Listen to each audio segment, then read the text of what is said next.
बिस्मिल्लाहिर्रहमानिर्रहीम। अस्सलाम वालेकुम। ढेरों दुआओं के साथ और मार्च अपनी मैगज़ीन के साथ हाज़िर खिदमत हैं। आज का टॉपिक है शराब की महफिलें सजाने वाला रूहानी दुनिया का शहसवार बन गया। ये कहानी सच्ची, असली और तमाम किरदार एहतियात से दानिस्ता फर्जी कर दिए गए हैं। किसी भी किस्म की मुमासलत महज इत्तफाकिया होगी। गालियाँ, गुस्सा, नफरत, तमीज़ लहजा। आज से तकरीबन 10 साल पहले की बात है। मेरी ज़िंदगी बहुत सी मुश्किलात और मसाइल का शिकार थी। शौहर ने ज़िंदगी चीरन कर रखी थी। हर वक्त गुस्सा इनकी ज़ुबान पर रहता है। नमाज और नेकी कामों से दूर थे। इनकी ज़िंदगी बहुत सी बुराइयों का शिकार थी। हर वक्त गालियाँ देते। अगर इनको मेरा खाना बनाया हुआ पसंद ना आता तो खाना फेंक कर बर्तन तोड़ देते। हर वक्त किसी न किसी बात पर झगड़ा शुरू कर देते। मैं हर वक्त सहमी और डरी रहती। अक्सर रात के वक्त मुझे और बच्चों को घर से निकाल देते। मेरे बच्चे भी अपने वालिद की ऐबों पर भरी ज़िंदगी से परेशान थे। मेरे पास रोने के अलावा कोई चारा नहीं था। घर में हर वक्त खौफ, डर, अजीब सी कैफियत रहती। शौहर को अपनी गुनाहों भरी ज़िंदगी का कोई एहसास ना था। ना ही वो अपनी ज़िंदगी को बदलने के लिए तैयार थे, मगर इनकी वजह से हम सब घर वाले तंग थे। कुछ अर्सा पहले की बात है। बच्चों के स्कूल से किताबें खरीदने के लिए बुक स्टोर पर गई। वहाँ एक खातून ने काफ़ी तादाद में रिसाले लिए, जिसमें से एक रिसाला मुझे भी दिया। वो अबकरी शुमारा था। मैंने दुकानदार से किताबें खरीद कर घर आकर रिसाला पढ़ना शुरू कर दिया। सफ़ात को पलटती गई। हर सफ़र पर एक अनोखा मुशाहिदा, अनोखी तहरीर जो इतनी दिलचस्प थी कि मैंने सारा रिसाला पढ़ लिया। मेरी खुशी की इंतहा ना रही। यकीन हो गया कि रिसाला नहीं बल्कि मेरे लिए दुनिया और आखिरत का खजाना है। शराबी दोस्त। शौहर का मामूल था अपने आवारा शराबी किस्म के दोस्तों के साथ ज़्यादा वक्त गुजारते। अक्सर इन्हें घर बुला लेते। रात काफ़ी देर तक इनकी गुनाहों भरी महफिल चलती, जिसकी वजह से मैं सख्त परेशान थी। मैंने अबकरी साले से जादू चिकन पानी, रूहानी अगरबत्ती के फ़वाइद पढ़े। फिर अबकरी दवाखाना लाहौर से मंगवाकर जादू चिकन पानी का छिड़काव पूरे घर में किया।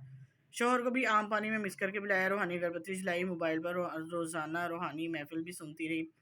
इसके अलावा हर माह बाकायदगी से अपनी रिसाला पढ़ना शुरू किया। अपने शौहर की नीयत से इस्तेदाद तकसीम भी करती रही, जिससे शौहर के रवैये में तब्दीली आना शुरू हुई। घर में रूहानी महफिल सुनना शुरू की तो शुरू में शौहर ने मुखालफत की, मगर अमाल की बरकत से आहिस्ता आहिस्ता इनका पत्थर वाला दिल पिघलना शुरू हो गया। वो खुद भी रूहानी महफिल सुनने शुरू हो गए। जादू चिकन पानी, रूहानी अगरबत्ती, अपनी रिसाले तकसीम करने के अमल की बरकत से इनके दिल पे लगा। गुनाहों का जंग उतरना शुरू हुआ। या कादर या नाफियों का वजीफ़ा पड़ा। अल्लाह ने करम कर दिया। सालों बाद मेरे शौहर मस्जिद गए। मैं आज भी इस दिन को फरामोश नहीं कर सकती जब उन्होंने असर की नमाज अदा की और अपने रब से इतना दूर हो चुके थे कि नमाज में सही तरह याद ना रही। फिर उन्होंने नमाज में जो गलतियाँ की, इनकी इस्लाह करना शुरू की। पहले बात बात पर झगड़ते, गालियाँ निकालते थे। अब अल्हम्दुलिल्लाह अबकरी की वजह से ऐसी इस्लाह हुई है कि अब लोग पूछते हैं कि ऐसी ज़िद्दी अनापरस एबो बड़ी शख्स की ज़िंदगी कैसे बदली। पहले इन्हें कोई नमाज का कहता तो उसे कहता हो तुम खुद पढ़ लो। अगर मैं नमाज पढ़ने लगती तो खाना बनाना दूसरे कामों में उलझा देते। मगर अब अल्हम्दुलिल्लाह पंजगाना नमाज़ें बाकायदगी से पढ़ते हैं। फ़ारिग वक्त में इस्तग़फ़ार और अबकरी से मिले अमाल करती हैं। घर दाखिल होते हुए सलाम और 3 बार सूरह इख़लास का अमल, अबकरी से मिले दूसरे रूहानी अमाल भी करते हैं। रमज़ानुल मुबारक में मस्जिद में होने वाली सहरी और अफ्तारी भरपूर ताउन करते हैं। जिन्हें वाला दूसरा उठते बैठते इन्हें अपनी साला हदिया करते रहे, जिससे इनकी ज़िंदगियाँ बदल चुकी हैं। चंद ऐसे हैं जो बाज़ नहीं हैं, जिसकी वजह से इनसे मिलना जुलना छोड़ दिया है। मेरा दूसरा मसला 2 बेटे थे। शौहर और मुझे मज़ीद औलाद की ख्वाहिश न थी, मगर न जाने क्या रुकावट थी। अबकरी रिसाले में एक अमल मिला। जी, ये था इसका बकाया हिस्सा। वो अमल किया जिसकी बरकत से अल्लाह ताला ने 11 साल में मुझे खूबसूरत बेटे से नवाजा। अल्हम्दुलिल्लाह मेरा वो बेटा बहुत ज़हीन अमली है।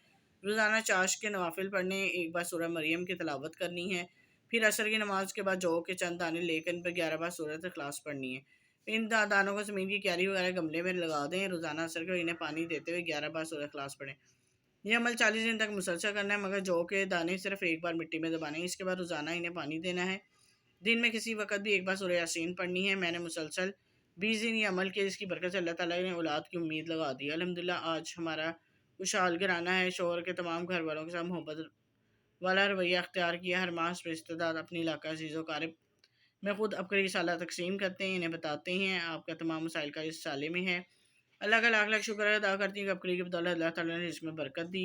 पहले छोटे से मोबाइल पर रूहानी महफिल सुनती थी, अब बड़े साइज़ की एलईडी पे सुनती हूँ। पहले रूहानी महफिल घर में चलाने पे सब एतराज़ करते थे, मगर अल्हम्दुलिल्लाह अब मेरे बच्चे खुश और ख़ुद रूहानी महफिल लगाते हैं। सबसे छोटा बेटा बहुत शौक़ से सुनता है, कहता है कि हज़रत जी रूहानी महफिल लगाओ, वो बहुत अच्छी अच्छी बातें बताते हैं। आपका रमज़ान में होने वाला कॉलिंग प्रोग्राम 30 रोज़े 30 मुरादें सुनते हैं, जिससे बहुत नफ़ा होता है। अल्लाह आपको जज़ाए खैर अता फ़रमाए, आमीन। ये था आज का टॉपिक।